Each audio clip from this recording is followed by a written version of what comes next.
मनाची। एमआयएमचे उमेदवार डॉक्टर महेश कुमार कांबळे यांची उद्या सभा। असुद्दीन ओवैसी लाईव्हच्या माध्यमातून साधणार संवाद। पालकमंत्र्यांचाही पोलखोल करणार डॉक्टर महेश कांबळे यांचा इशारा। मिरज विधानसभा मतदारसंघाचे एमआयएमचे उमेदवार डॉक्टर महेश कुमार कांबळे यांची उद्या मिरज येथील ऐतिहासिक किसान चौक येथे सायंकाळी 6 वाजता जाहीर सभा होणार आहे। या सभेमध्ये ते पालकमंत्री सुरेशभाऊ खाडे यांचा 15 वर्षाचा लेखाजोखा पुराव्यासकट सादर करणार असल्याचा इशारा दिला आहे। तर या सभेच्या माध्यमातून लाईव्ह मधून असुद्दीन ओवैसी हे मार्गदर्शन आणि जनतेशी संवाद साधणार आहेत। तरी सर्व समाजाच्या नागरिकांनी उपस्थित राहण्याचे आवाहन एमआयएमचे उमेदवार डॉक्टर महेश कुमार कांबळे यांनी केले आहे। मिरज विधानसभा क्षेत्रातील सर्व सुज्ञ मतदार बंधू भगिनींना माझा सप्रेम नमस्कार, सलाम अलैकुम, जय भीम आणि जय शिवराय।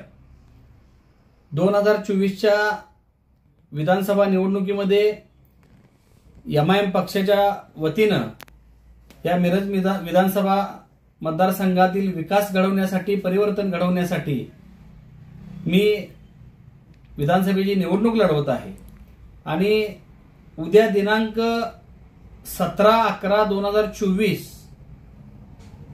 या रविवारी सायंकाळी 6 ते रात्री 10 पर्यंत आपण जाहीर सभा किसान चौक येथे आयोजित केलेली आहे आणि या सभेला LED लाईव्हच्या माध्यमातून आमच्या पक्षाचे राष्ट्रीय अध्यक्ष बॅरिस्टर असुद्दीन ओवैसी साहेब हे आपल्याला संबोधित करणार आहेत। तिथून ते भाषण करणार आहेत।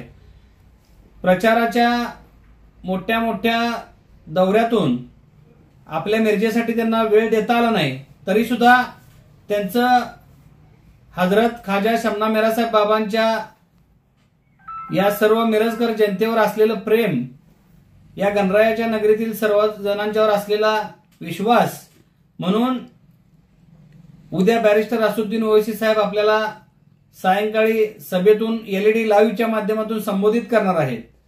तसेच उद्या मी काही दिवसांपूर्वी सांगितलं होतं की सुरेश खाडे यांचा कागदपत्रासहित एक मोठा घोटाळा मी उघडकीस आणणार आहे आणि ती वेळ आता आलेली आहे की उद्याच्या जाहीर सभेमध्ये पुराव्यानिशी त्यांचा जो काही झालेला कारभार आहे त्या कारभाराचा लेखाजोखा मी सर्व मिरजकर जनतेसमोर मांडणार आहे। त्यामुळे माझं या मिरज विधानसभा क्षेत्रातील सर्व जाती धर्माच्या मतदार बंधू भगिनींना विनंती आहे की उद्याच्या जाहीर सभेला सायंकाळी 6 वाजल्यापासून 10 वाजेपर्यंत किसान चौक मिरज येथे रविवार दिनांक 17/11/2024 रोजी सर्वांनी आपली उपस्थिती तिथं दाखवावी आणि सुरेश खाडेंनी 15 वर्षामध्ये या मिरजेची कशी वाताहत केली, मिरज कशी लुटली आणि त्यांनी केलेले घोटाळे यातला कागदपत्रासहित पुराव्यासहित आपण उद्या भांडाफोड करणार आहे। तरी सर्वांनी उद्याच्या सभेला उपस्थिती दाखवून सहकार्य करावं असे मी सर्वांना विनंती करतो। जय भीम, जय शिवराय।